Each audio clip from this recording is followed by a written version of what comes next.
Last time on the Iron Seas. The wisest of us all has words which must now be spoken. These words came to Old Major in a dream and must now be heard. My friends. Welcome back to the Iron Seas podcast. It's your host AC here today, and we got a book club haul with Bill and Gino. How you guys doing? Doing all right. Awesome. Pretty good. And as you could tell from the title and thumbnail, you know that the book that we're reviewing is Animal Farm, and you came here for a tasty review from the Iron Seas community. So here we are. I quickly grew very attached to this book, boys. I was already like an Orwell fan. I wouldn't say like a hard fan, right? Like a stone cold, like diehard fan. I had mad respect for him, right? But like now, I have to say, I think I'm a fan after like diving into this book and reading it. This is the first anything by Orwell that I've ever read, and I gotta say, it really does hold up overall, I would say. Mm-hmm. And it is obvious why it's stood the test of time. And honestly, I'm not gonna lie, like I said before we started recording, I'm really hankering to read 1984 now. Yeah. Oh, buddy. When you get to the words, I love you, and trust me, those words will stand out in an Orwell book. When you get to those words, find me in Discord. Because, man, those words found me when I was working. So, how about you, Gino? Some initial thoughts? Well, unlike you two who kind of brushed up, I haven't read the book in a really long time. I didn't read it in school, though. I read it on my own, but it was probably 10 years ago at this point. Mm-hmm. Just because I wanted to read the classics that I had missed in school. And yeah, I remember thinking, wow, there's a reason why this should be in school. Like, it's got so many analogies to what's going on and so many things you can learn from it, and it's explained very simply. So yeah, I loved it. I thought it was really well done. Heck yeah. And that'll be a good perspective too, like kind of like, because think about it. What was strong enough in the book? The strongest aspects are going to be some of the ones that kind of stick with you over time, right? So it's going to be an interesting perspective to hear kind of like what you bring back to it based on some memories and how you felt about it and all that. Animal Farm is regarded as like one of those pillars, right? And we were like kind of jokingly talking about like the Power 5 dystopian stories, right? Like there's definitely some heavy hitters. Yeah. There's definitely some heavy hitters. And I think with any sort of genre fiction, you're going to have different opinions and different takes and interpretations and descriptions and definitions, which is how you get subgenres and, all that. But like, yeah, I think most people can agree that at least 4 of them would be like Animal Farm, Fahrenheit 451, Brave New World, and 1984, right? Mm-hmm. So if there's going to be 4 pillars holding up the table, that's probably going to be the 4 dystopian pillars. And there's arguments to be made. You could say there's 5 pillars, and the 5th one is the wild card, and it's whatever you, listener, right now, your favorite dystopian thing. Because like there's so many good ones. You can make a case for like Blade Runner. You can make a case for like The Giver, The Invisible Man, Atlas Shrugged. The list goes on, right? But yeah, these are like the kings of dystopia, and like Orwell is 2 of them, right? And there's multiple of them. So it's just like, it's one of those things I really suggest, especially if you're an aspiring author, check out Orwell, particularly the first lines of which we can get into. Animal kind is born to a miserable, laborious, and short existence. But should we start off the review with the first line of the book? Well, just real quick, just for clarification, in case there are people that don't know, there is no book called Blade Runner. The name of the book is Do Androids Dream of Electric Sheep by Philip K. Dick. It is an amazing book, but just in case, you never know. Someone might not know that. It's an interesting fact, yeah, because it sounds like a song title from my first band. Yeah. Great clarification. Do androids dream of electric sheep? Yes. All right. And Bill, you got a hard copy over there, right? I do. Want to read the first line for us? Mr. Jones of the Manor Farm had locked the hen houses for the night, but was too drunk to remember to shut the pop holes. We are slaughtered with hideous cruelty. No. And the reason I call out the first line is because like he gets right into it. I wouldn't say that's necessarily a cold open, but he's not like messing around. 1984 probably has his most famous opening lines. I believe it was like, you got that on there? Yeah, he's got it. Yeah, it's a dual thing that I've got here. You want to read that one for us too? It's famous. It's famous. And the 1984 opening line. It was a bright, cold day in April, and the clocks were striking 13. Man is our enemy. Yeah. It's a cold day in April, and the clock struck 13.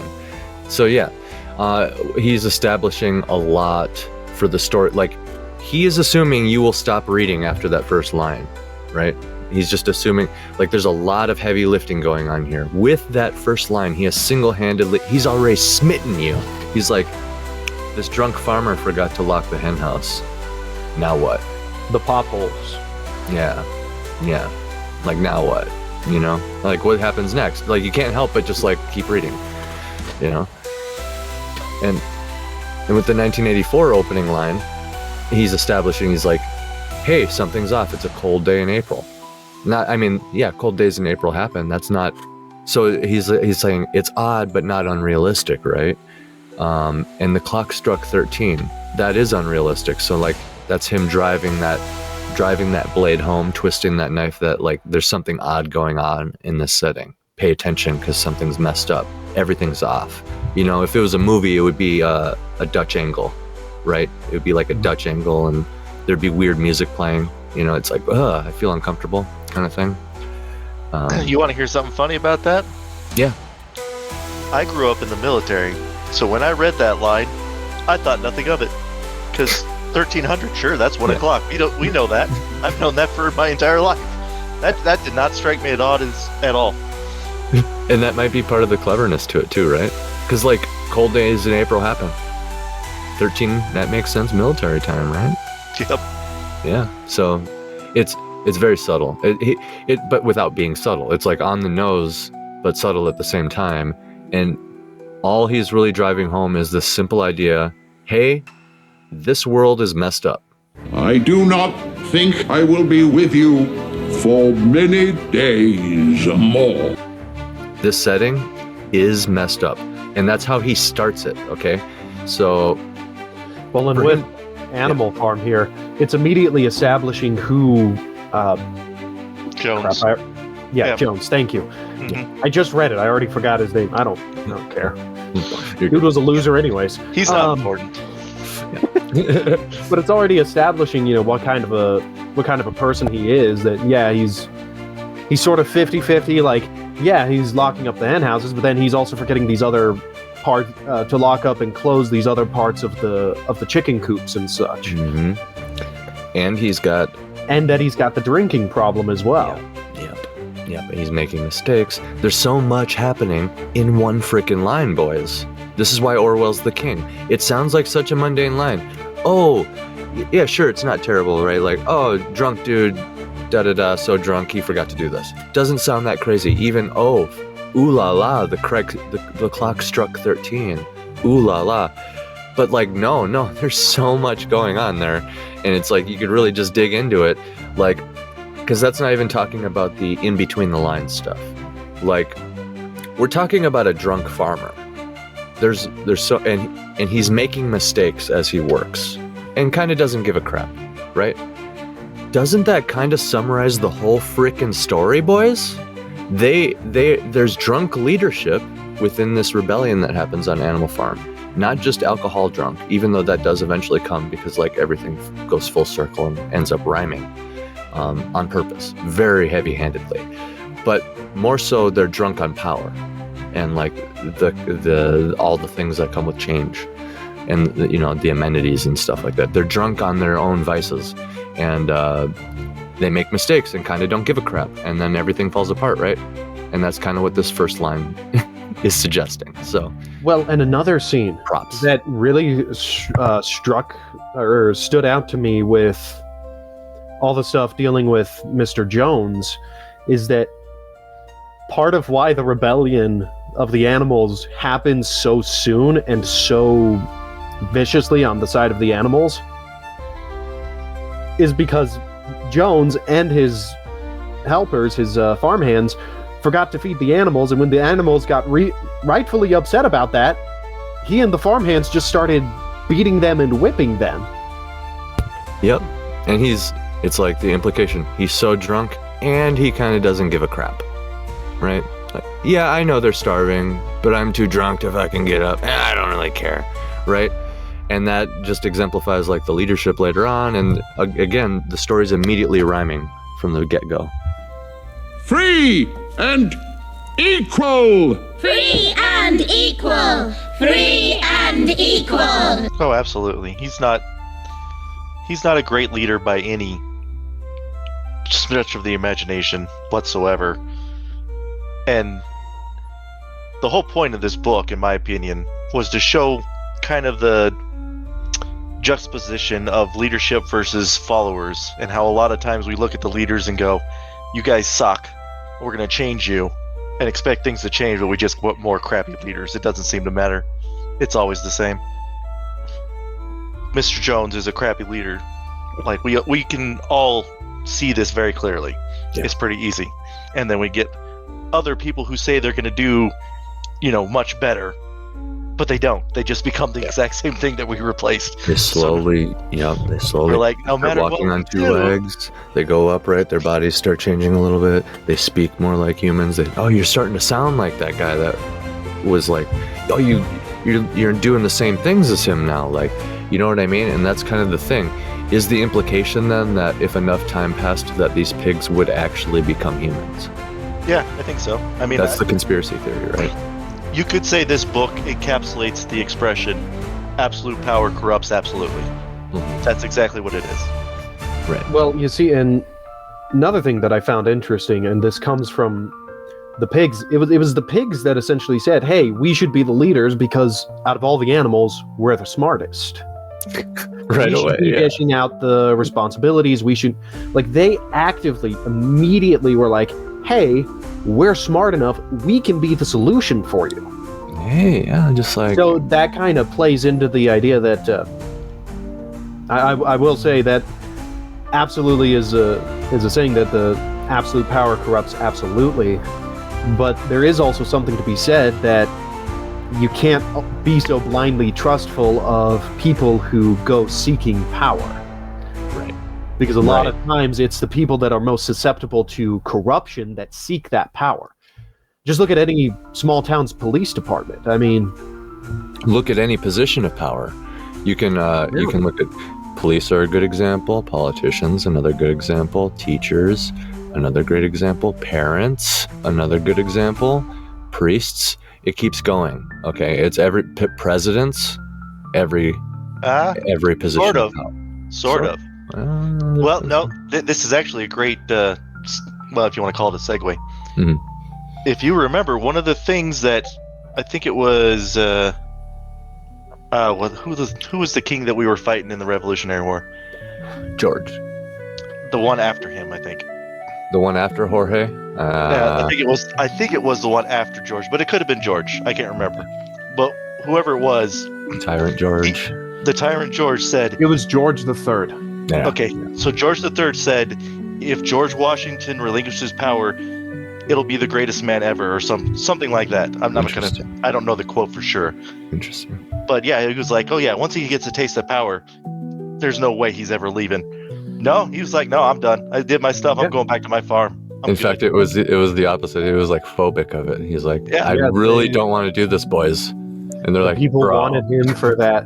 Oh yeah, they wanted him to be king. Him for that third term, and he was like, no, you're we established this new system because we want the fresh blood continuously going through. We want a change. We want new people coming in to take up the role, and then when they're done, to step aside for others to take the helm. Yeah.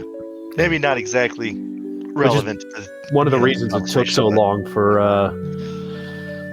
anyone to actually get that third term, because everyone was afraid of doing that and breaking the tradition. Yeah, the tradition set by the first. Well, how do you follow that up?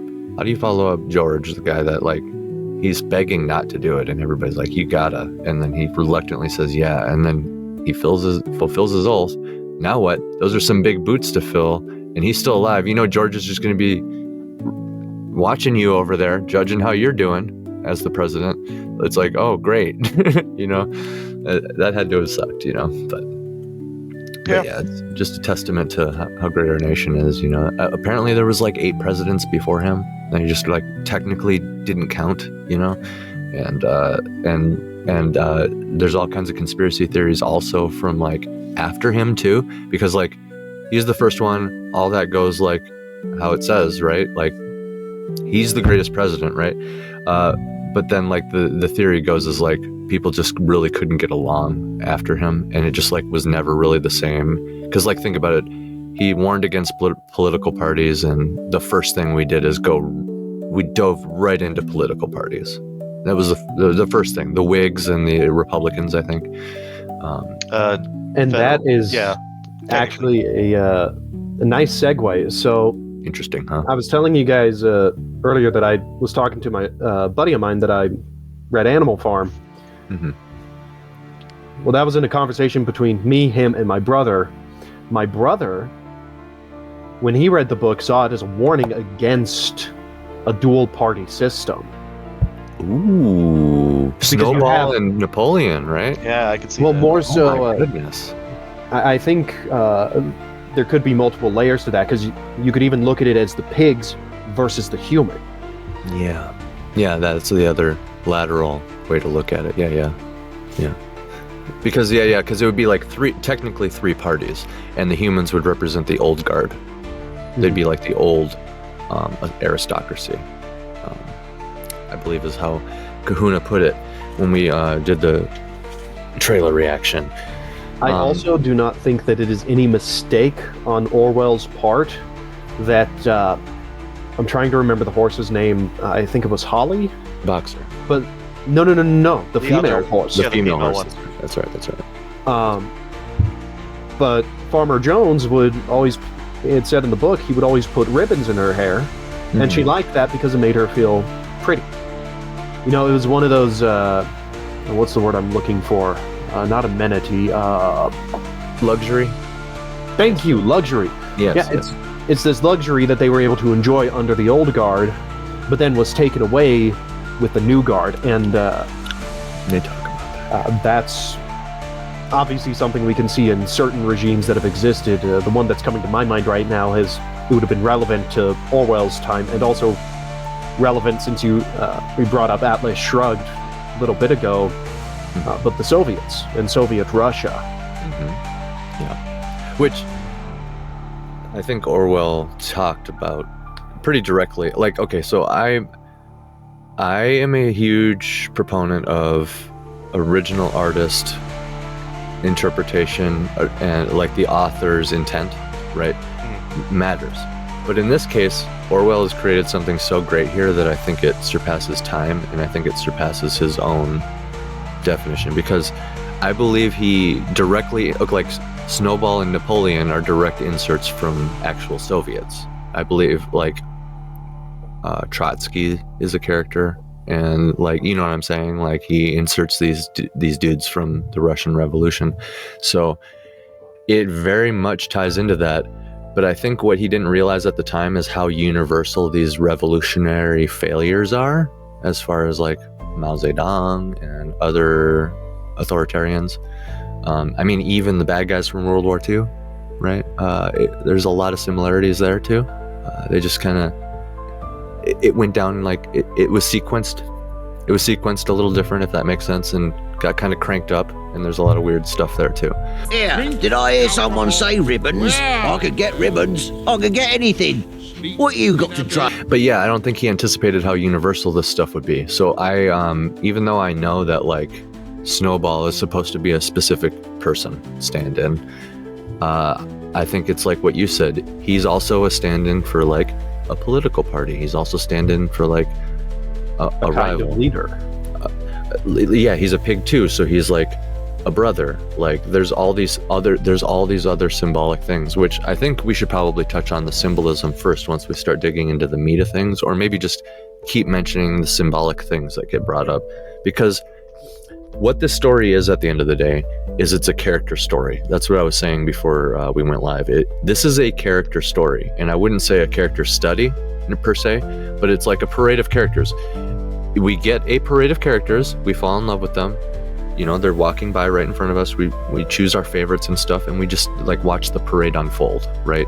It's all about the characters, and thus that creates a lot of ripe and plump potential for symbolism, like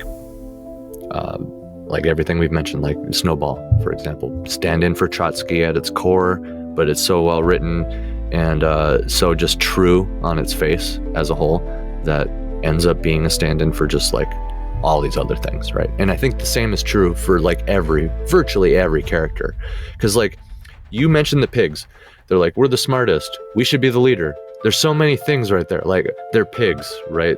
Boom, right there, so much symbolism right there. Pigs are greedy typically, like, you know, you can look at all these animal things, animal symbology with it. They're hungry, they overeat, they're gluttonous, stuff like this. They are smart, actually smarter than dogs, I found out. In a lot of cases, there's probably some breeds of dog that are smarter than pigs, but overall I think pigs in general are just like that's actually true. I think, check me on it, do your own research, I don't know, I could be wrong, but they are very smart regardless, and they're known as being a smart animal, so like they're not wrong about that. But at the same time, it also is like a warning towards like the brain class in society, right? Because these brain classes would have like these ideas, for better or for worse, I suppose. That is how the Greeks used to do their leadership. If you guys know your Greek history, the brains. Yeah, the ruling class was the ones that were educated. Like you couldn't be. People say it was a democracy. That's not technically true. You actually need to go into your Greek history, but in a way, it was a democracy, and people did have to serve, but you had to be an educated ruling class in order to do that. So, yeah, I think the pigs were kind of the same thing. And I would say the reason why this book is so good, and you kind of touched on it with one of the words, because it's a universal truth. That's why we have all these allegories, because we know this is how humans are. It's a universal truth. You'll find it anywhere. You can go to the history of the East, to China, Japan, Korea, doesn't matter. You'll find the same things that's written in this book, because it's a universal truth. This is what happens, yeah. You're going to find history is riddled with Snowballs, Napoleons, and Farmer Joneses.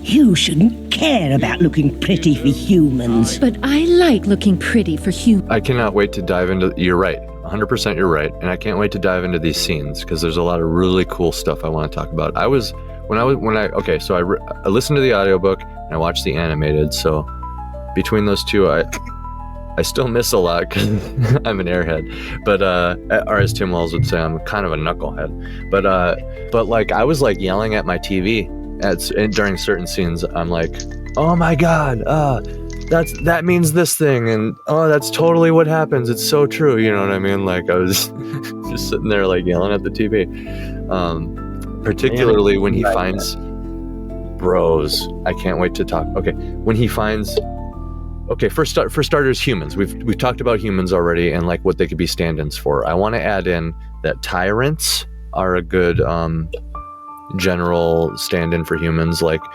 yes, they could be like the rival political party, they could be the old guard, but you could also just say a general stand-in for tyrants, and you could also make the interpretation, some people of other political leanings might make the interpretation that, hey, no, that's just the final evolution. That's just like what everybody becomes, is whatever this is. And it's not tyrant, it's not old guard, it's just the way it should be, right? Because think about humans. Everything else is so on its nose. The pigs are piggish. The horses are like a workhorse. He's the strong one, you know. They all have their qualities that are very in line with their animal spirit.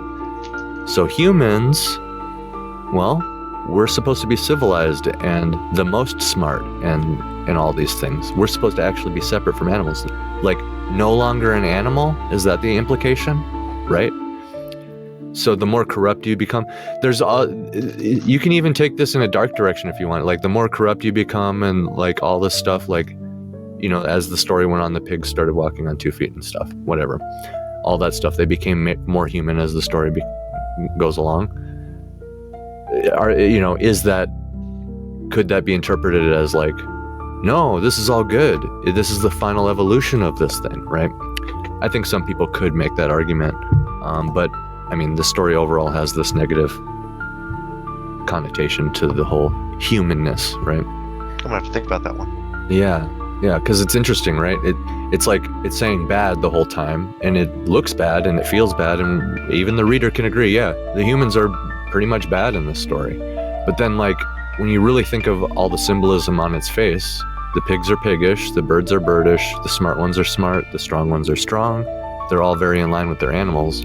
Well, when you think about humans, we're supposed to be civilized and stuff, and empathetic, and caretakers, and all these other things, along with the war and the drunkenness and these other things. So that's just an interesting thing that, again, I don't know if, I think that would be one aspect that Orwell maybe didn't think entirely through.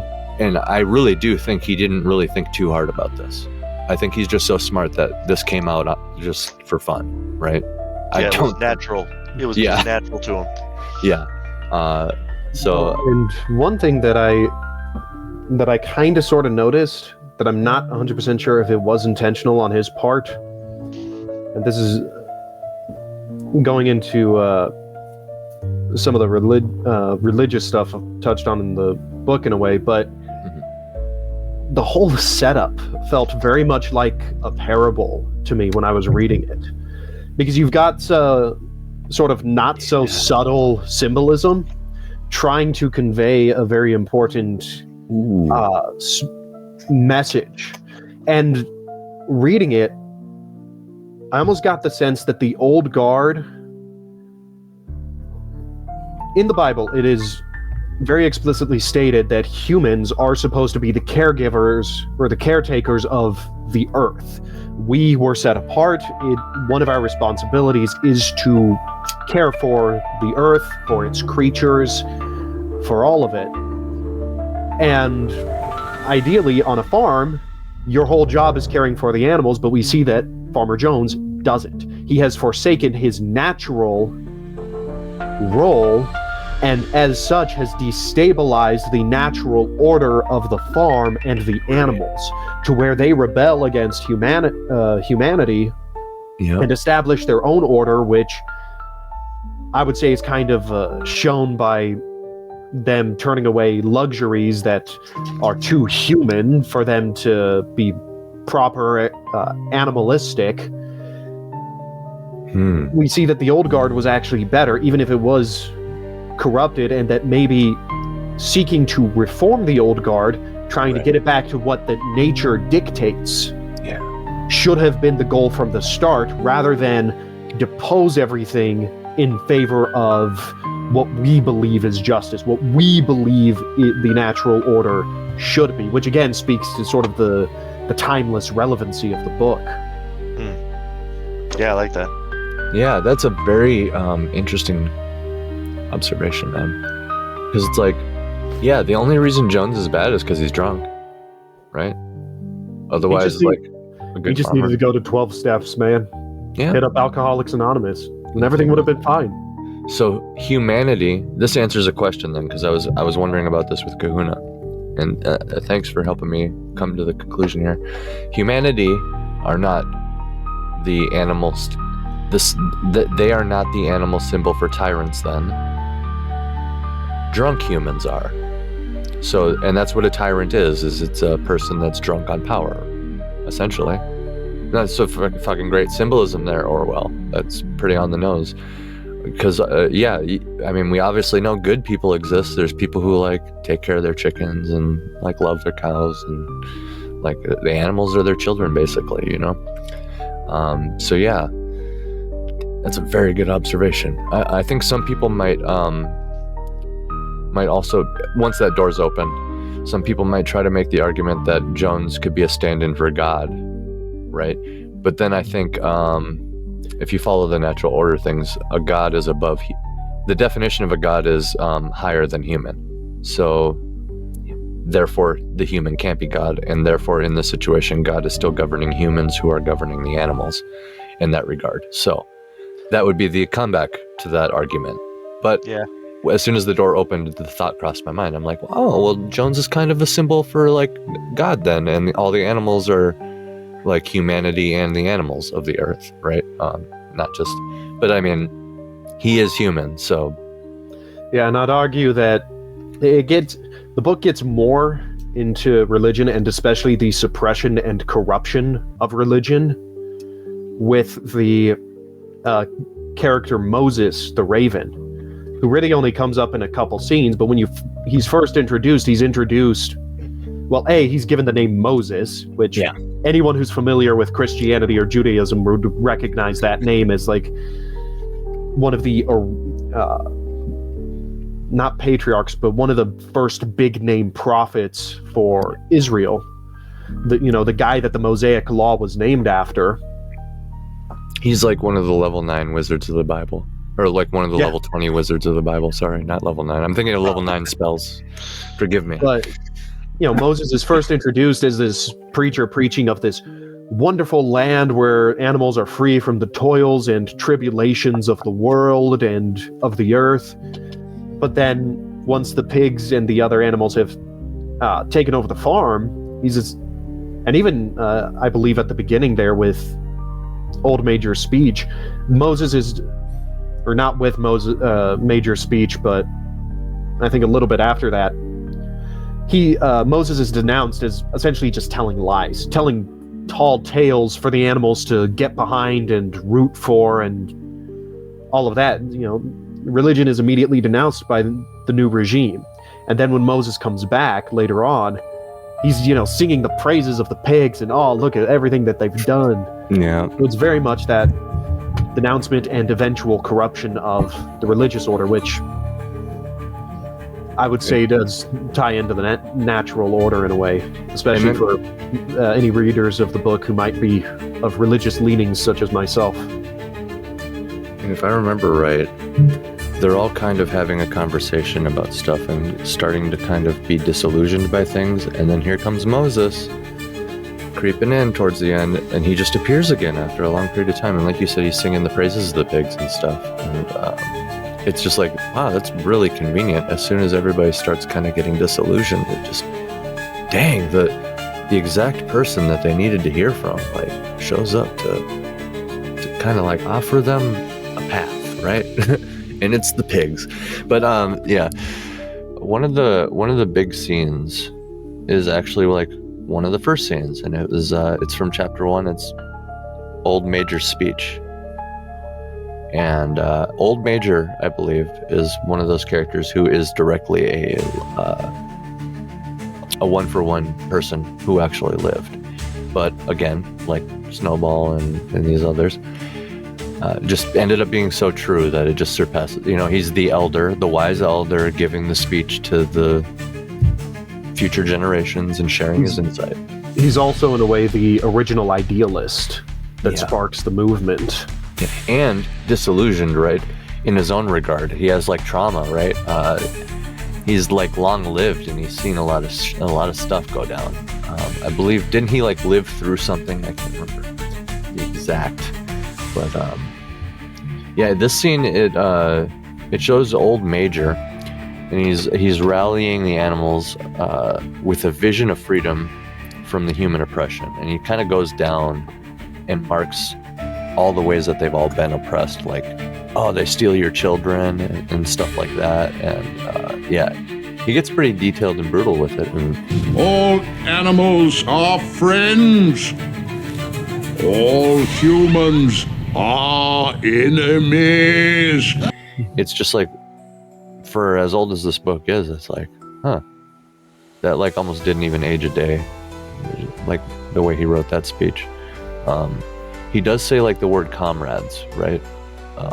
Quite a bit, which that might age out, but it kind of works actually. Kind of works, but at the same time, comrade, especially with something written during the time period it was written, it's obvious, okay, this might be a shot at the communism. Very much. And the Soviets. Right, so that is one thing with how symbolic he is with everything else. That is one regard where I think he could have, like, I don't know, brothers and sisters. I don't know. Could say anything. Yeah, I think he's making his point clear. Yeah, he meant comrades for specifically because it was the Russian threat. That's what they were talking about. So just so there's no ambiguity. But at the same time, as that period of history becomes further and further detached from the modern day, future generations, you never know, could just read it and associate it with the word comrade with what it was originally supposed to be associated with, which is people who have camaraderie with each other.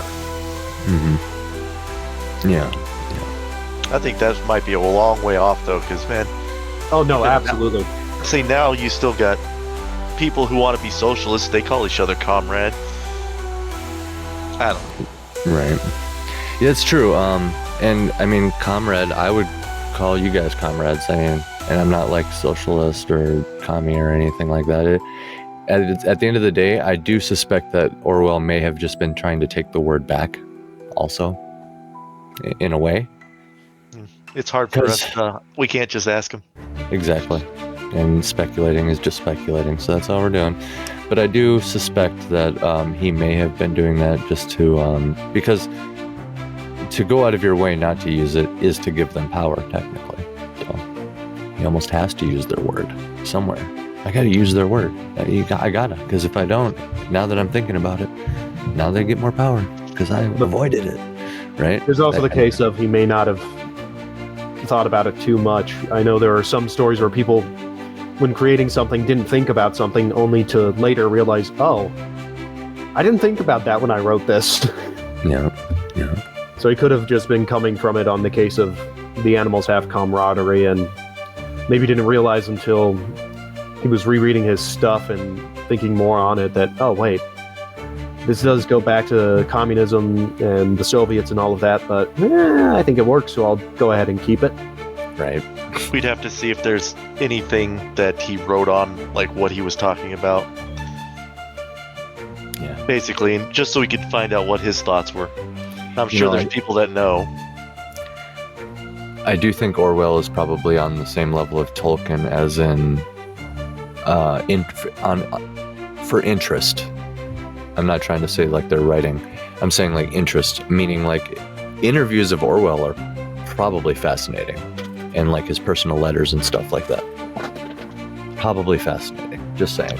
Yes, if I was going to do it real in-depth into this book, I would definitely do the research on the author, see what he said, what his thoughts were. I don't even know if this guy was religious. Honestly, I don't know his background that well. Right. So I would want to look stuff up like that to find out, where he's coming from. Interesting. Yeah, throughout the story, the rules keep changing, right? It's like they start off with some if you rules. want, I have the rules here. Oh, do you have the first one that Old Major leaves? Because Old Major's the one who establishes it, right? He steps forward and he's like, all animals are equal. And then they're like, well, we need some rules.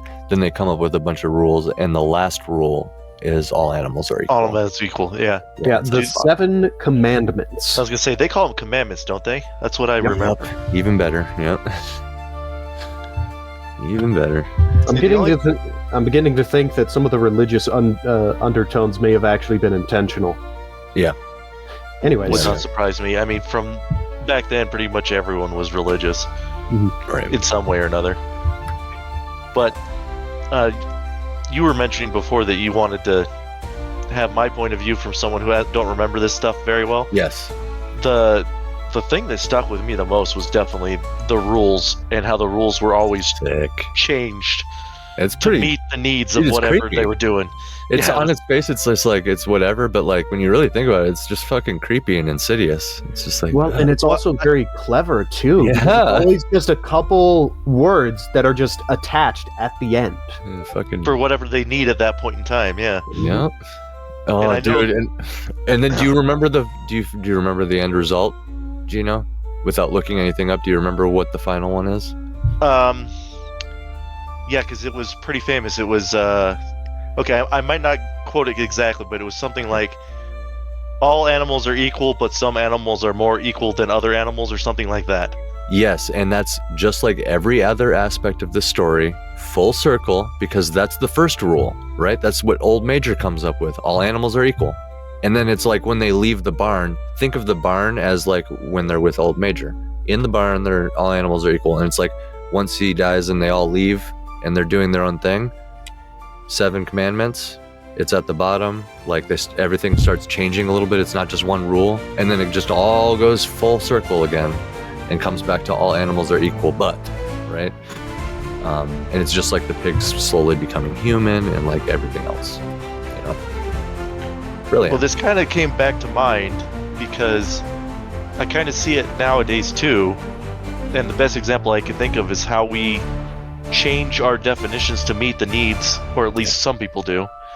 And like the word racist immediately comes to mind. How we used to know it means, okay, you treat a certain race badly for no other reason because they're a certain race. Makes sense to us. And even let me add something quick to that. And even that you're right. You're 100% right. And even that though is a watered down version of the actual term. Because think about the root word and stuff like that. What you're saying is racism is treating a human being, which we are all the same race. True. Humanity is a race. So we are all the same race. So therefore racism is to treat somebody as if they are a different race, which implies the hatred and the phobia and all the other bigotry and stuff like that. And, you know, it doesn't necessarily, you know what I mean? Like there's extra steps to this that they don't even realize. And like, I think that is actually a clearer definition because like, I mean, yeah, there's a lot of racist things. Not to get down this whole rabbit hole on this though, but like, you know what I'm saying though? Like, it's like, what do our words even mean these days? Like, and then even the I know this whole story is a criticism of communism, but look at that word. The root of it is community. What could be bad about that, right? What could really be bad? And nothing really on a small scale, but it's just like the idea of power though, right? So what you need is community plus. That's what you need. And you need like basically what we have in America. There's social aspects to America, but that's what we're trying to do here. It's an experiment. It's like we're trying to figure out the best. It's not just democracy. It's like not just, you know, we try to create the best of everything, much like every, like the Roman Empire at least. I wouldn't say every great empire, but correct. Yeah. But where I was going with this was the way they changed the definition, because we all know language is living and definitions change just because people use things differently. That's fine. That's a natural evolution. But that's not what these people do. They go, we need this thing to mean something completely different because it needs to serve our purposes right now. And immediately, yeah. Exactly. That's why I brought up racism, because we had the definition, but it didn't serve the purpose when we would say, well, you know, you're just being racist against white people now. So, oh, okay, you're right. We can't do that then. We need to change this so it's only used against people with, you know, who have the power. Now we're going to throw the power aspect in there too. That way that we can't ever say that black people can be racist against white people because they don't have any power. Like, okay, that's not a natural evolution of the word. That's them changing the word in order to serve their purpose. And the idea of phobia too, they've attached bigotry and hatred to the word phobia when it means an extreme and irrational fear. That's what it means. Not hatred or bigotry. It's like, no, literally crying and pooping your pants afraid. You literally I want you to think of the person who sees a spider or a snake or a rat or something, and they literally freeze. The color goes out of their lips. They have a visceral, physical reaction to seeing this creature. And that is a phobia. Not just like thinking somebody's weird, I'm sorry. But like, yeah, and it keeps going on like this. We do see a lot of that. And it's not just, I know that's kind of like both one side. I'm pretty sure it's on the other side too. Like, what's a terrorist, right? Probably just, it doesn't, at this point, it just means a bad guy. A bad person. Pretty much. Yeah. What does it really mean? You know, who knows? Bad. That's what it means.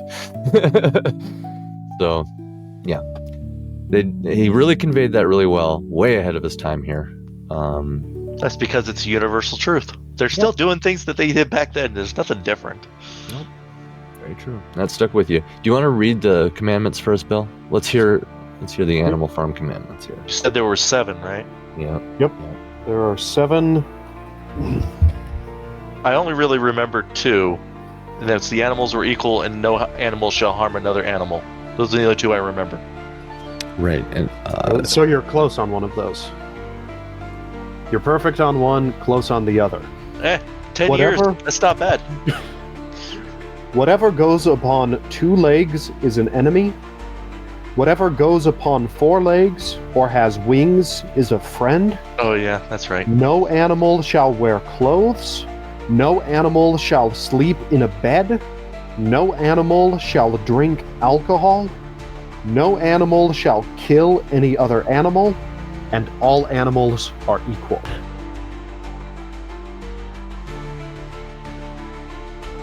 Okay, so these are old Major's commandments because I remember, and this is why I was thinking in the barn and out of the barn, because leaving the barn after old Major died was very symbolic. It's like they're seeing the greater world. But anyway, I remember it's specifically these are old Major's rules because when they leave and they try to remember them and they write them down different, and obviously the pigs are the ones like running it so they can change some stuff. But like, for example, what goes upon two legs is, you know, the wording of it, right? When they leave and they write it down themselves, it's 4 legs good, 2 legs bad, period. Yeah. So that's like one of the first, I remember that just stands out so vibrantly in the animated and in the book. Yeah, and it's the sheep that come up with that little slogan, if I'm not mistaken, because they're the ones that are constantly saying that at like the meetings, the rallies. Yeah, it becomes a slogan, doesn't it? It does, and it's not the sheep who come up with it. The sheep don't come up with anything because they're sheep. I actually suspect that the term calling somebody a sheep in real life was at least fueled heavily by this, if it didn't come from this. Good point. Yeah, because what happened is like, okay, so the pigs, like you said, they volunteer to be the leader. And they're the ones who recall and also probably change whatever they want from Major's rules, because Major says it all eloquently and words it like, just like how you said it, it sounds like poetry. And then when the pigs, like 4 legs good, 2 legs bad, and then the chickens come up and they're like, what the heck? And Snowball actually gaslights them. But maybe he believes it at the time, but he's like, no.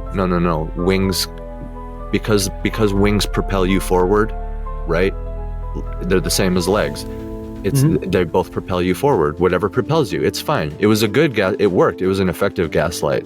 To be honest, sort of that ruling class intellectualizing everything. Exactly. They show it where we well. have something like wings now being referred to as essentially equivalent to legs, but then not written down as such, because guess what? The law didn't change. The law didn't change, Bill and Gino. It's still 2 legs bad, 4 legs good. So once you gaslit them, made them feel better and walk away, nothing actually changed, and it's still 2 legs bad. Which kind of makes the chickens second-class citizens, even if they're okay with it. So they just basically volunteered for it. But yeah, in chapter 2, the animals, there's the rebellion scene is one of the big ones. The initial rebellion. They literally rebel against Farmer Jones, led by the pigs. of course, because Major, he's a pig.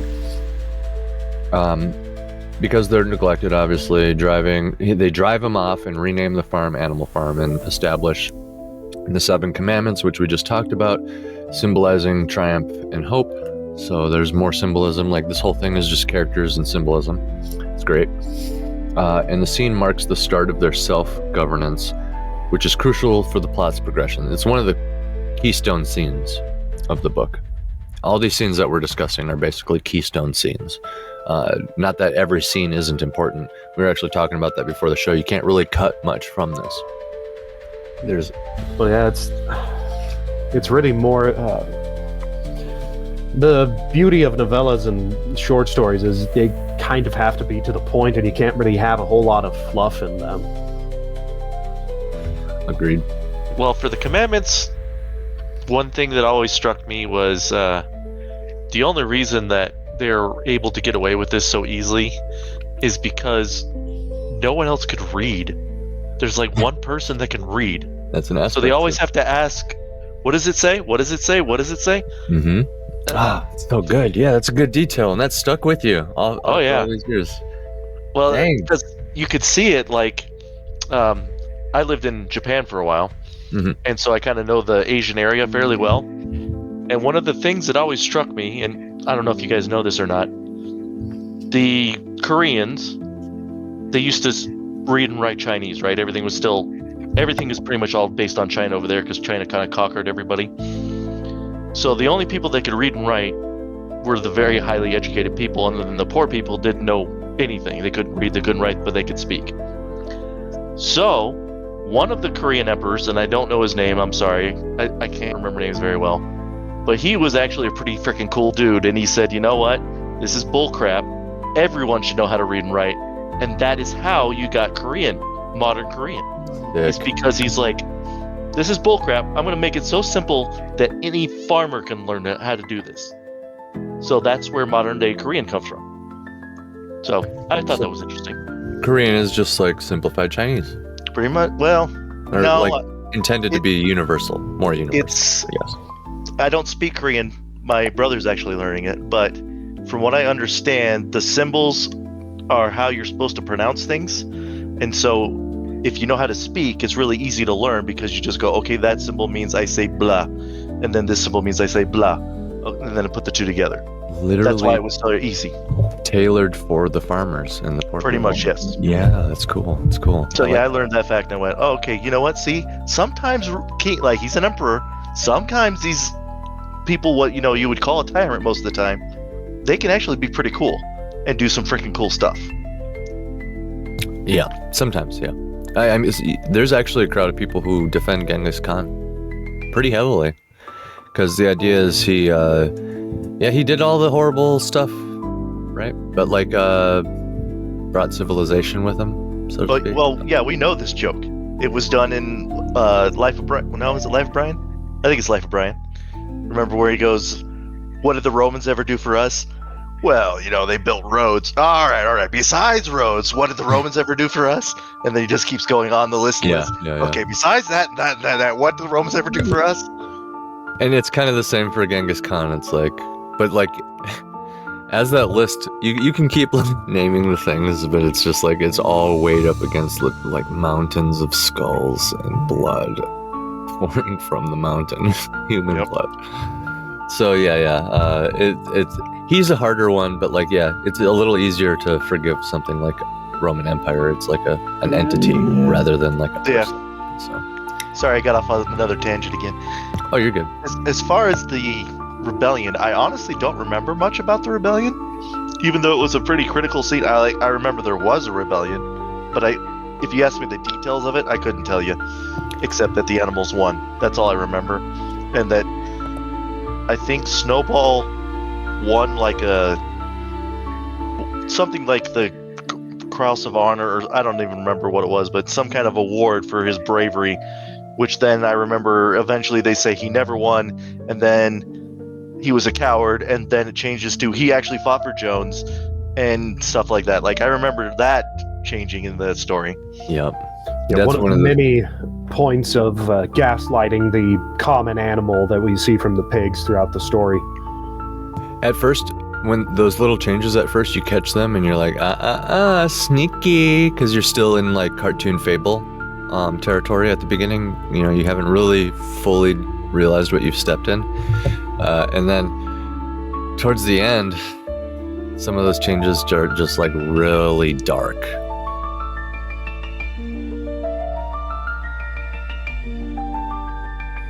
Like, it's like, yeah, actually he's a coward and he was fighting for Jones. And it's like, oh, it kind of breaks your heart. It's like they become tragedies. You know what I mean? And it's like, oh, what has this become? It's so disgustingly corrupt over time. It's so stretched and different. But yeah. Well, and what's interesting is that the way it's set up, it is a very believable gaslighting as well. Yeah, dude. Like, the other animals are not as educated as the pigs. They haven't been teaching themselves how to read and write and all of this. And the pigs, they take advantage of that. And it's Latin very and cursive. Latin and cursive. There yeah, dude, real world the cursive one. The cursive one hits me real big because yeah, that's America. Quick, yeah, real quick. This is to angle this right. Ever since 3rd grade, all handwriting of mine is in cursive. Get it? It wasn't intentional. I just thought that cursive looked cool at the time and just sort of stuck with it. But lucky you. You know, it's integral. I mean, so many of the founding documents of America are written in cursive because that was early writing. The way I read it, it's not lost on me, right? I can get through cursive. I can get through kind of fudging writing it too. There's just like, you know, here and there, whatever. But the way it sounds in my head when I'm reading it, when I can't quite make it out, it's like somebody who can't quite talk right is how I hear it in my head. But I know it's my own shortcomings. Well, so and especially if you get to back before they had certain letters incorporated into the English language. Was it F's that they were using in place of S's at one point? Yeah, and then that doesn't even factor in just the sequence of words and like, yeah, and the word choices. Remember, it's not pisses, it's piffif. Right. The next scene here we got is Snowball's expulsion. So he was the hero of the rebellion, and then we go right to the chapter 5 where Snowball is expelled. And this kind of glosses over one of my favorite scenes, and that's when Napoleon finds the puppies. That's when I'm like, oh, Orwell is getting super literal with this. Like, that is literally a symbol for the youth. And not only that, it's, okay, think about it. They're puppies, they're not pigs. Why aren't they piglets? Why aren't they chickens? Why aren't they baby cows? No, they chose little dogs because you know, obviously you can weaponize them, and he does later on. He literally raises the puppies to be his like hellhounds. But I saw that coming immediately. Right. So the writing is so on the wall there, and the symbolism is so on the nose because it's like, yeah, in revolutions there will be people that are hunting basically the puppies in society, the young hellhounds, the people who will grow up to be hellhounds. And basically Jones had these dogs weaponized to, you know, you can assume they're not killing the other animals on the farm and they're just protecting, you know, keeping like foxes away and stuff, right? They have been trained and weaponized to protect their way of life. And that's what happens to hellhounds in a civilized society. They, you know, find their way into their place in the military and stuff like that, and they end up protecting the way of life, right? But in these regimes, they are co-opted to one charismatic person who raises them in secret, finds them when no one else does, seeks them out even. You know, he was very interested in finding the other treasure that Jones had in his house. So I really like the house scene, personally. Well, and that could also very, very much ties into the concept of tyrants and tyrannical regimes wanting to go after the family. Going back to the religious stuff and the natural order of things, you have your family unit, and that is the building block of the community, which is the building block of the town, then the state, then the country, so on and so forth. But just ripping away, attacking that family unit, taking the children away, and indoctrinating them, propagandizing them until they become good, loyal servants of the regime. One of my favorite aspects, bro, of the whole story. Yep. Dark. Crazy. And actually, that makes me now just think of this. I'm guessing you're both probably familiar with Andrew Wilson. Yeah. Yep. I think I've heard the name. Commentator. He's on whatever podcast a lot. Bloodsport debater. That's why I don't know. I don't bother with things like the whatever podcast. But he's a very good debater. He's the Hoe Destroyer. Yeah. They call him the Hoe Destroyer. Well, he also has some very interesting ideas about one. Well, anyways, one of the things that he talks about is that there are no rights except force, because without force you can't do anything else. Yeah, that's what you enforce the rights with. Yeah. Right. You just made me think of that. That one of the reasons that the pigs are in control the entire time, because I remember the dogs. They have the dogs. That's when it becomes authoritarian. Yeah. It becomes authoritarian. Yeah. And when you once the dogs come back, they are such a far cry from the innocent little puppies. Like, they immediately step onto the scene, and it's like, okay, these are attack dogs now. Yeah, they're true believers. Yep. Those are the zealots. Those are the and I believe attack dogs. Weren't it the dogs that were committing the executions later on? Oh, yes, yeah. I remember that. He would just order them to rip their throat out. That was the execution. Yeah. Brutal. Except for the just horse. It's so fucking just... Yeah, I remember It gets so cool towards it. Like, it's brutal, but like, holy shit, Orwell. You started in Disney cartoon land, and you brought it all the way to fucking Game of Thrones by the end. Is that in the cartoon? I thought this was a family picture. They didn't, what they showed in the cartoon is like, he would be like, rip the throat out or whatever. He'd say the line, and then you'd see the dog go over, and then there'd be like a music flare. And then everybody would react, you know? And then, and then they would show the animal lying on the ground with little to no blood. Wow.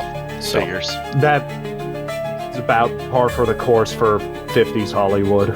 Things like and stuff. They showed way more than Disney would, though. It's not like it was made for kids necessarily. It was just like rewritten by the CIA, and they couldn't show like everything, right? You can't show like a throat being ripped out back then. You know, that's another thing I remember, because I remember reading it and saying, this makes no sense to me. That specific scene you're talking about, because if I recall correctly, they all confessed knowing they were going to get their throats ripped out. Yep. It made no sense. Like, you see the people before you go, yeah, I was a spy for, I think they were Snowball at the time, if I remember. They were forced to confess, yeah. Right. And then their throats they get their throats ripped out. And then the next guys come up. Oh, yeah, I was one too. You're like, no, they forced me to say that. They can't, so they later can't say, no, they forced me to say that, which they did. Oh, see, they said the thing, now kill him.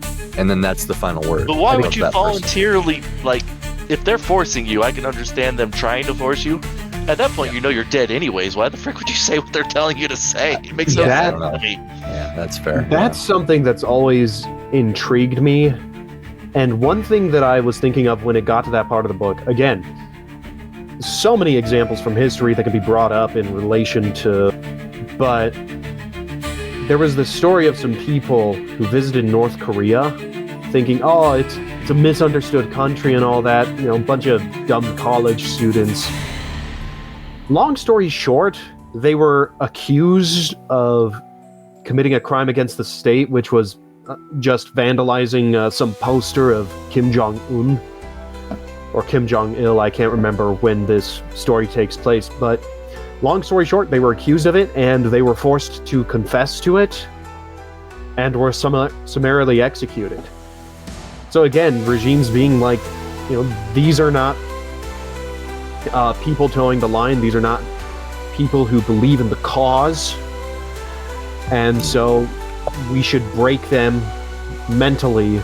And I actually think that Orwell, in a way, did a good job of implying some really, really dark stuff that we are not privy to have led to some of these dissidents being executed, but also just being forced to confess to being spies for Snowball, who we never hear from again. Oh, we see it in 1984, brother. Wait till you read that. Yeah, you will see how Orwell makes people confess in 1984. You'll see it. And then think about Animal Farm. I want you to think about Animal Farm when you get to that point. It's like, oh, this is why they confessed. Okay. Yeah, I think they probably work as companion pieces.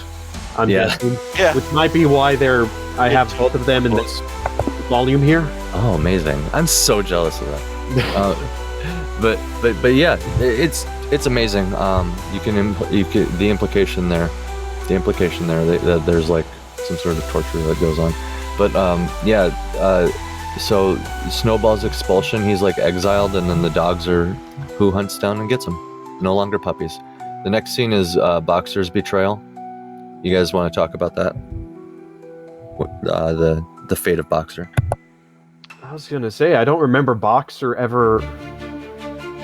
Are you talking about Boxer betraying the regime, or the regime? No, the other way around. Boxer? Okay. When he's injured too. It took me a minute there because I heard Boxer's betrayal, and I was like, he should have said the betrayal of Boxer. That would make more sense. Because he was the one that did like all the hard labor, and then he was supposed to retire. Even after he succumbed to such major injuries. Yeah. Even after he was told that, if you keep doing this, you're going to work yourself to death. But Boxer is very much the tragic idealist who believes in the regime, believes in helping other people, but ultimately is taken advantage of in the end and given nothing for it. Well, I'm going to give you a different view on this. Boxer is the man in modern day. He needs a purpose, like men need a purpose. So when they say don't do anything, he goes, no, I need to do something. I need to be out here doing something. Yes. Just like men are like, yes, I need to have a purpose. I need to be doing something. But yeah, along that same aspect, if you look at the reasons we do the stuff we do today, like we're supposed to get a house, we're supposed to get a family, we're supposed to retire and do all these things, a lot of that stuff, just like it was with Boxer, is just like empty lies. Because we're not going to have Social Security, that's going to go bankrupt. We're not going to have retirement. We're not going to have any of these things, just like Boxer didn't. So, yeah, I kind of read that. I remember, well, I shouldn't say I got that back then. I got that now, like, as we're discussing it. I remember Boxer going, like, okay, I'm going to retire, getting hurt, and then getting put... If I remember right, they lied to him, too. They said they were putting him in a van or a cart or something to go to the doctor. Yeah, they were like, we're going to take him to the vet. Yeah. But then... But it was not. It was like a slaughterhouse or something like that. It was the... I think it was the glue factory that they sent him to. Oh, well, yeah, that makes sense. And one of the other animals, I think it was the mule, Benjamin, was able to read it. And I think it was the other horse that asked him, well, what does it say on the side? And he says, this is what it is. Or I could be mixing Benjamin up with another character. I know Benjamin was one of the other animals that could read. And real quick, on the topic of characters, Benjamin was an absolute standout for me. Like, I think... one that was... I don't know if it's your character, but I don't remember which animal is which. I remember there was one person, or one animal... So was Benjamin constantly asked to read and would like just say, "I'm not doing that." Yeah, that was Benjamin. Okay. Benjamin was this old donkey. He was a very silent, very stoic kind of character. Well, I guess stoic's not really maybe not the right word, but he was very silent. He did not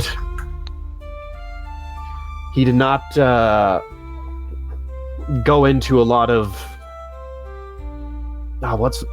He was like Switzerland. Circus derailed me. He was like Circus derailed me just now. He was very neutral. He stayed out. But there was also, I thought, this strong implication that part of the reason was because of how old he was. It seemed to me like he may have had as much wisdom as Major, but a different kind of wisdom, to where he was like, all of this is going to happen. There's nothing I can do. To hell with it. essentially. But then at the end, you see that he really does still care about people, because at the end, he comforts Clover. The older female horse. Right. And Yeah, that I was remember that. that was a beautiful scene. A nice little piece of beauty before we get back to misery, sadness. Everything sucks. I wonder if he's kind of like how a lot of people in this country view like Democrat-ran cities. Like, he saw what was happening, was like, you know what, this is the thing you guys wanted, so good luck. Yeah, and that could definitely be there as well with his character. Yeah, that's it. The only thing that I remember standing out about him to me was, yeah, I can read that, but no, I'm not gonna. It's like, what? Okay, well then I'll get someone who will. I think that's why it was a standout for me, because I'm very much the same way. It's like, oh, bad things happened. I told you bad things were going to happen if you did that. But how do I fix it? I'm not going to tell you. You didn't listen to me the first time. Why would I tell you anything at this point? You're just going to not listen to me again. I know we're going to go into the final scene next, but one thing that I remember that stuck out to me, which it's not even really relevant to anything in the story, but I remember they had to build like a mill, right? Oh yeah, that's part of Boxer getting hurt. Okay, Yeah. So what I remember about that, before the humans blew it up, because I do remember that too, because I thought, ooh, dynamite, cool. But anyways, it always struck me how very interesting it was. They all had this like giant sense of accomplishment once they built it, which I thought was really, really cool. And like, you can talk about all the other stuff, but something as human beings, I think it's actually pretty cool that we go, you know what? I just did that. I built that, and I feel really good about it. And he put that in the book. It's like, it has nothing to do with anything else. It's just, that's there, and that's cool. Well, it also does kind of show, it's one aspect of communism. If you can look at like regimes like North Korea, for examples of this, they tend to start a lot of projects in a grandiose effort to prove how great they're doing, and the projects end up drying up and then just becoming like shells, basically. Or what they're happened. just overall more inefficient, because remember, the mill was Snowball's idea, and Snowball was like, yeah, I have all the plans, and it'll take us only a year to put this together. Napoleon, all throughout that section, was very rude, very condescending about the project, even urinating on the plans. Yeah. And then after Snowball's gone, he's like, oh yeah, I was never really opposed to it, but I've made some modifications, and it's going to take us 2 years to get this done. Yeah. Yeah. You just doubled the time it's going to take, and then Yep. at first it doesn't get completed because the humans come in and, like you said, just sabotage the whole thing with explosives. Yep. And the entire point initially was to cut their how much time they spend working so that they could have time off. So yeah, just every step of the way he's just perfectly displaying how the shit goes, right?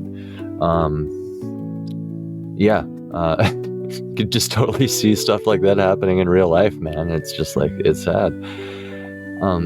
But yeah, the final scene here, chapter 10, it ends with the pigs walking on 2 legs, wearing clothes and hosting other farmers, indistinguishable from humans. Do you want me to read the actual? Oh yeah. And sentences here. Yeah, and the commandments are reduced to. Well, no, I'll let you read it. And then this scene reveals the revolution's failure and a powerful satire on power's corruption. So, have at it. Well, like you said, the commandments are essentially boiled down to one, and this is, of course, the most iconic line from the book, so iconic that it has now become a colloquialism in modern English.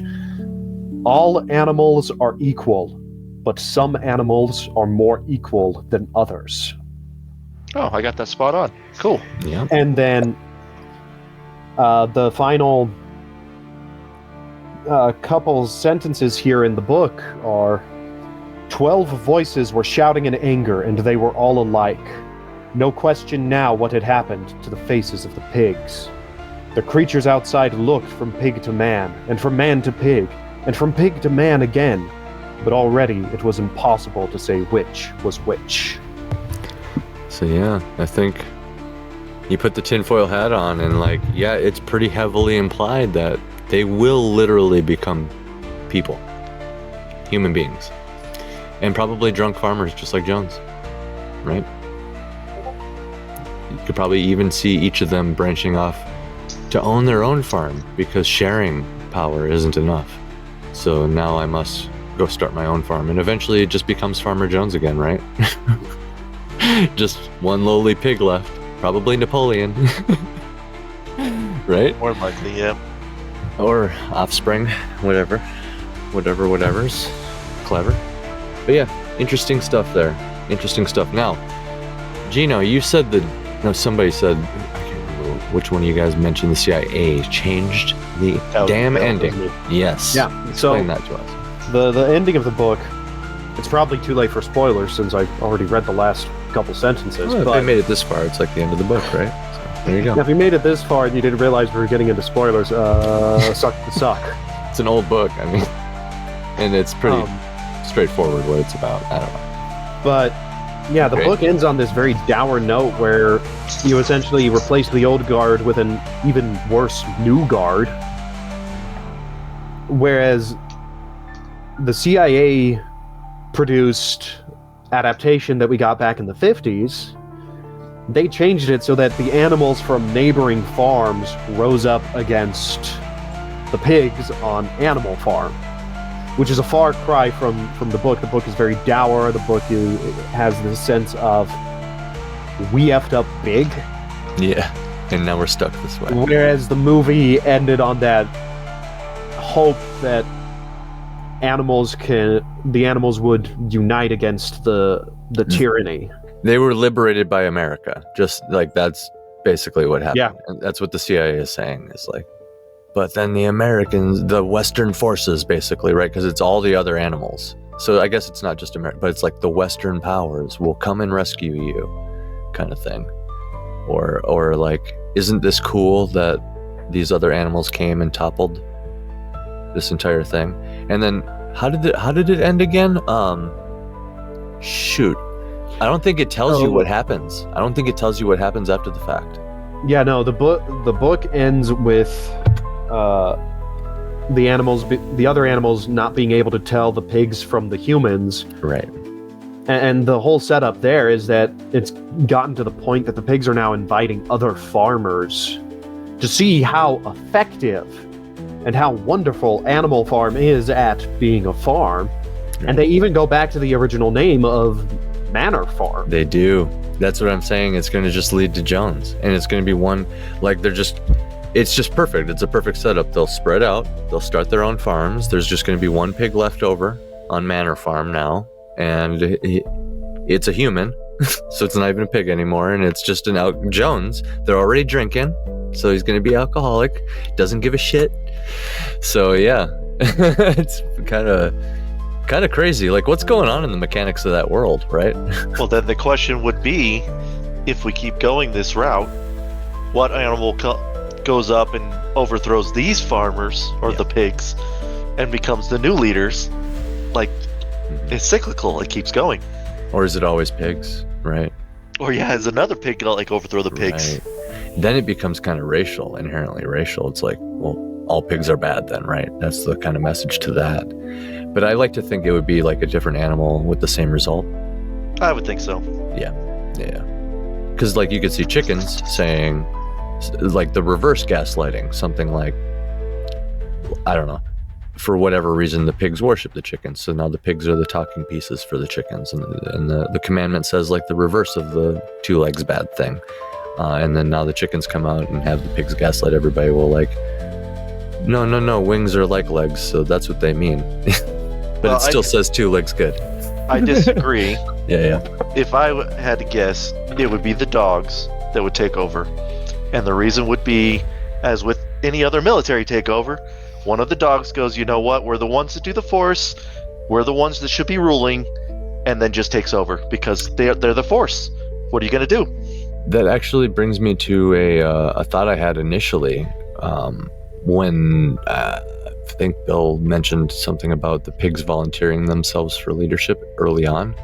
One thing that could have stopped that is if Boxer and the other horses stepped forward and said, well, I'm the strongest, so I say I'm the leader. You're the smartest, yeah, so you can work for us because we're the strongest, right? And that's true. He's the strongest animal. That's Boxer's whole character. He's a workhorse, right? Yeah, he takes out some dogs, if I remember right. Yeah, and then even when shit falls on him and stuff, like, I thought he was going to go. I thought that was the end of, but they ended up having, I don't know, his fate was way worse. Boxer was just built different. Yeah, he's the real one. Boxer's the real one. Shoutouts to Boxer. You keep doing you in the glue factory, boo. So, but yeah, if one of the bigger animals would have just stepped forward and said, well, I'm bigger, like, that's a pretty solid argument against the pig's logic. They're like, well, I'm smarter. Okay, well, now what? Should we duel over it? I'm bigger. You know what I mean? Like, it's a pretty tough spot there. But yeah, it was only through the gaslighting and manipulation of the pigs that they volunteered for leadership, and everybody was okay with it because by their logic, it made sense. We're the smartest, right? Well, what's that expression? Bad men can only do bad things when good men do nothing. Something like that. Yep. That's great point. Which also raises the moral question: are the good men then therefore? I'm just spacing on words today. Okay. Are the good obligated? Well, that's not the direction I was going to go, but I was going to go the direction of, are they as guilty as the bad men do their thing because the good man didn't do anything? So culpable. Yes, culpable. Thank you. I'd say there's a lesser degree because there's not actually the blood directly on their hands, I guess. Yeah, I would go with what AC said. But there's also still the attachment of liability to some degree as well, for standing by, right? But a lot of that comes out in the guilt. Like in Benjamin's character, I believe that's the donkey, right? Yeah. Yeah. That's his character. He sees through the lies the whole time. He knows what's going on. Yeah, he's not stupid. He knows what's going on. There's that sense of he's not getting involved, as Gino said, probably because he's like, well, you guys asked for this, and it's only really at the end, after Boxer's dead, that he comforts Clover. Yeah.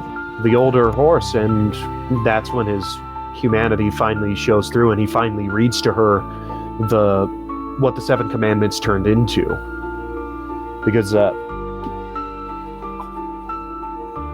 was Benjamin that reads that to, for once Benjamin consented to break his rule, and he read out to her what was written on the wall. So it was a rule of his. Interesting.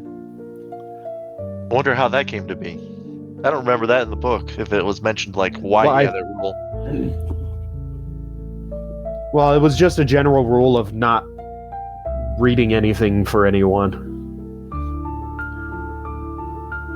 Now I want to go back and see if that's in there anywhere where he says, I don't read for people because, and gives some kind of reason.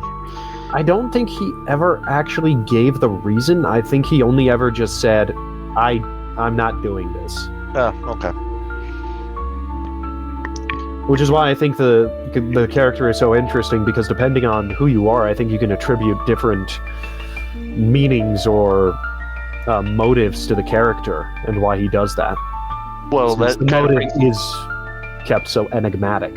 Yeah, and that brings up a good point, which is something that I'm sure we're all guilty of, is we attribute motive all the time. We have no idea what the actual motive is, but we will say, well, he did this because, and we do that on both sides. Everybody does that, so it's just something we should definitely look out and try not to do. Mm-hmm. Agreed.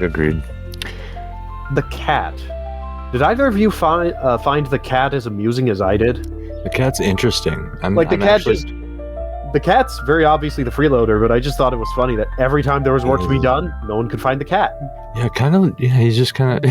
You're right. He is obviously the freeloader, isn't he? He's just look, there's the freeloader right there. Yeah, and the freeloader. The fact that they make the animal a cat too.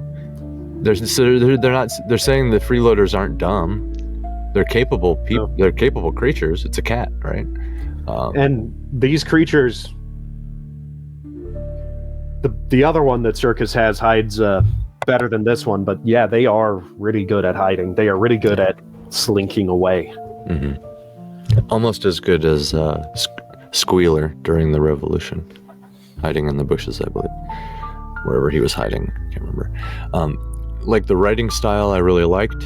It had this like kind of serious tone without being too serious. Like I said, he starts in, and I'm not saying it changes. It actually is pretty much consistent throughout the whole thing. It's Orwell he's writing, so it has this adult thing, but at the beginning, because we're still in like Disneyland, it has like it feels more upbeat, but in that same tone, delivering very different context by the end of it, because of like the whole journey you've been on and like seeing how much everything has changed and the slow boiling of the frog over time, so to speak. It's just like, it becomes, you guys touched on it earlier, it's almost, if it was worded just a little bit more flowery and grandiose, it would almost be biblical, because like you said, it's almost like a parable trying to drive home a point through just this sandbox story, right? Feels like a Bible story in a way, right? You could put this in a Bible context and it almost would fit, and like write it in verse and like, use the right words and be a little bit poetic with it. And it's all there, not to say it's like the Bible, but I'm just saying like Orwell, very good writer, and the way he did this, it's delivered in a very universal and true context. So the pacing, very well. It like stays the whole time, even when you're just like kind of waiting with bated breath to see like the ending of the story, because it's a short story. It's still just kind of chugging along at a good pace, taking strong steps right forward, and like it doesn't slow down. I noticed that kind of at the 2/3 way point, it was still just kind of chugging forward confidently. At that point, it didn't like pull back at all. The characters, like I said, this is like a parade of characters, very strong. Probably one of the strongest aspects is the characters, and the plot, obviously, very simple. It's a revolution plot. It's actually something Hollywood's obsessed with right now. Revolution plots. It's almost seems like a default. That's what they went with for Halo, guys. They instead of going with the story of Halo, they went with a revolution plot for Halo. That's how obsessed Hollywood is with it. That should tell you something. So yeah, they love revolution plots. They all wish they were Orwell. This is how you write one, and I say thumbs up. It floats on all 4 of these categories. Symbolism, since I'm the symbolism guy, mega thumbs up. Probably one of the best. You could teach classes with Orwell. They do teach classes, and they do. With Orwell. And they do. My book here has an introduction by what was this guy's name? Christopher Hitchens. Oh, no way. Yep, and let's read it. I'm not reading the whole thing, but he does talk about like how it, how the books, 1984 and Animal Farm used to be banned, the relevance, the fact that they are taught in schools. It goes through a ton of stuff. That's a good name too. Yeah. Hitchens is a good dude to speak on that. Well, he's extremely famous. Yeah. I don't know how many people know who Hitchens is, but look him up. Religion, philosophy, economics, literature. The dude was insanely smart. He was he was Oxford grad. Wrote about the American Revolution. Oh man, there's just so much about this guy. I can't even remember like half the crap that he wrote about. But I think he died not that long ago too. Yeah, he died recently. Oh, rest in peace. Well, yeah, you got an intro by Christopher Hitchens. That's saying something. That dude immediately, like, that popped in my head. I'm like, oh, I know that name. I know that name. Like, you mentioned all of those. Mm-hmm. I don't think there's a single place where I would say this book is weak at any of those. It's hard to find. Yeah, it might be one of the most perfectly written books ever made. It's just good in everything. Yeah. So yeah, if I was rating it, I would give it like 5 out of 5. I can't think of any things where I was like, this is wrong. I don't like this. No, I remember going through it. I remember enjoying it. I remember when AC's harshest criticism is like, maybe you shouldn't have said the word comrade, but wait, I changed my mind. It's actually perfect. That's it's pretty telling, you know, like what else is there, you know? Wait, this criticism, but I changed my mind, you know? Come on. I can't think of any criticism. I think everyone should read this book. It should be required reading. Yeah. It wasn't in my school, and I'm pissed about it. Well, okay, to be fair, maybe in one of my schools it was required reading, but since I moved all the time, who the frick knows? Who knows, yeah. I've been there. I was kind of the same way. Missed out on math and stuff. I would say, for me, yeah, it was absolutely solid on all points. I pretty much busted out most of it in one evening in a single sitting. Yep. And yeah, you'll get that. Yeah. It deserves its place, as we were talking about earlier, the pillars, the foundations of sort of sci-fi, dystopian, well, not necessarily sci-fi, but just dystopian literature. It deserves its place. Having read Fahrenheit 451, yeah, I would put it on par with Fahrenheit 451. It's a straight banger all the way through. Yeah. And when you get to 1984, I feel like that one has a few more, perhaps, things that you might be able to criticize. But the reason that one is so much of a bigger, like, phenomena than Animal Farm, which, man, in hindsight, like, I agree with you guys. It's like 5 out of 5 for Animal Farm. But, like, the reason 1984 kind of surpasses it is because it's, I think, even more of a book. It's not... I think it's longer than like a 3-hour audiobook, right? I think it took me a whole like longer work shift to get through that book, if I remember right. But it like gets into more detail, and it's like disturbingly realistic and immersive, you know what I mean? Whereas Animal Farm, you're kind of watching it unfold, so to speak. 1984, you're kind of there, experiencing it a little bit. So like, yeah, even with some of the actual points that you might be able to criticize them with 84, it's only because there's more material there, and it's completely nullified by just like the level it goes to and how we're kind of living in it in a way. Well, to be fair, we're living in pretty much all 6 that we mentioned earlier: Animal Farm, Fahrenheit 451, Brave New World, 1984, The Giver, Atlas Shrugged. It's everything everywhere all at once, unfortunately. And it's going right into androids dreaming of electric sheep.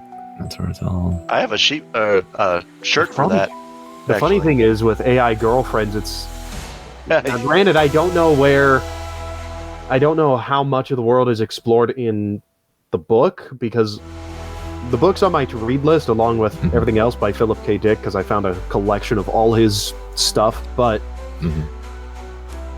I know that with the AI girlfriends, it's more so in line with the second Blade Runner movie, and Joy, that AI hologram girlfriend that Kay has.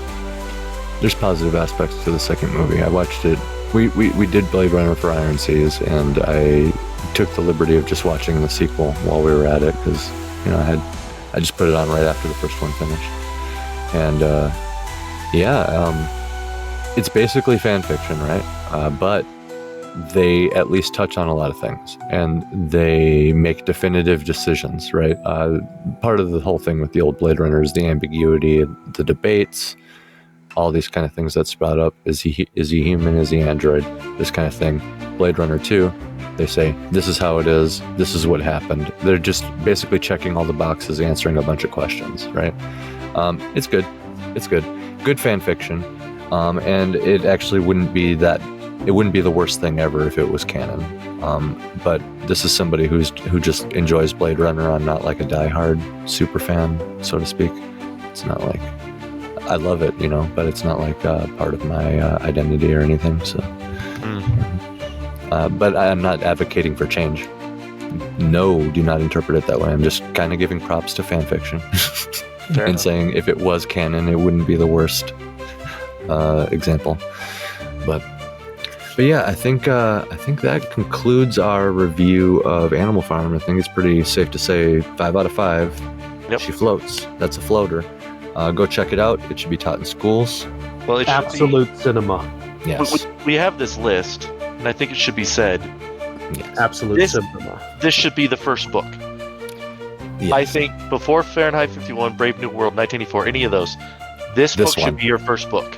Number 1, this is how it starts, because like entry level people will pick up on the comrade thing. So like it actually does make sense why he would use that. For me, like I know all about it and stuff. I'm a history buff, and so when I see that, I'm like, oh, you actually said the word. Okay. It's like when people say the bad guy from World War II. Handmaid's Tale. They completely, in the later seasons, they completely just started using what rhymes with Wazi. As the name for their bad guys. They started calling them that term from World War II, those bad guys from World War II. And I'm like, well, first of all, they literally, like, I get you're saying authoritarian, but this is one of those definition changes kind of thing. I get what you're saying, but you have just completely destroyed the immersion of your show kind of thing. So like, as a history buff, this is what happens to me sometimes when people use modern terms for things. But I get what he's doing, and it's set in like a fable, an animal fable. So like, why are you taking it seriously to begin with? Is kind of like what I ask myself eventually, and then suddenly it all makes sense. Like entry level people can come in here, and as soon as they see that word comrade, they're like, oh, I kind of see what's going on now. And then they look for other signs, and it all starts unfolding as the story's unfolding. And so yeah, it would just be like 4D chess happening from a single word, right? For somebody who doesn't know anything about history or any of that. So yeah, I agree. It should be the first one on the list. It's a good entry level. That comrade thing kind of makes it clear that, hey, this is an allegory. I'm telling you an allegory right now. Yeah. And you go, okay, I'll follow you this allegory. Thank you. Yeah. But beware, history buffs. Do not be turned off by that. As tempting as it is, you're like, oh, you used the word. Okay. No, it's fine. It's an allegory, right? That's the exact word isn't necessarily the point. It's kind of the story of revolution, right? It would be interesting to do an Animal Farm for like other, because it's clear what he did. He kind of did what I do for some of my stories, like A Memory of Mortality, for example, is the annexation of Poland, told from the perspective of one of those bad guys from World War II, but all allegorized with my own world. And all the gaps filled in. Basically, just the major bullet points are taken from history, and then the gaps are all filled in with my own details and my own fun and my own, all that. So it's kind of like creating the goalposts using a scaffolding of history. And I think that's kind of what he did. He's like, this character is this person, and I get, like, it all makes sense. This character is this person, that one's that person, and then this happens. So how do I get there in the story? Okay, well, this, and this, right? So it makes sense. I think more people should do it. It'd be interesting to see a French Revolution version, and then maybe a Mao version, which I suspect would all be very similar, very similar stories. But I guess there wasn't exactly a point in Animal Farm where they were lining up the aristocracy to be beheaded one by one, only to put new people in power, and then they get lined up to be guillotined, and then it's just this vicious cycle of like, well, we disagree with you, so off with your head. just the left continuously eating itself kind of thing, which is why specifically the French Revolution would be pretty interesting to see. That might be different enough, but I suspect the Chinese one would be pretty similar to all of them. It'll just be the same story at the end of the day. Different things may be happening. Absolutely. Yeah. But I think that's it, guys. Any final thoughts? No, I think we went through it pretty well. I agree.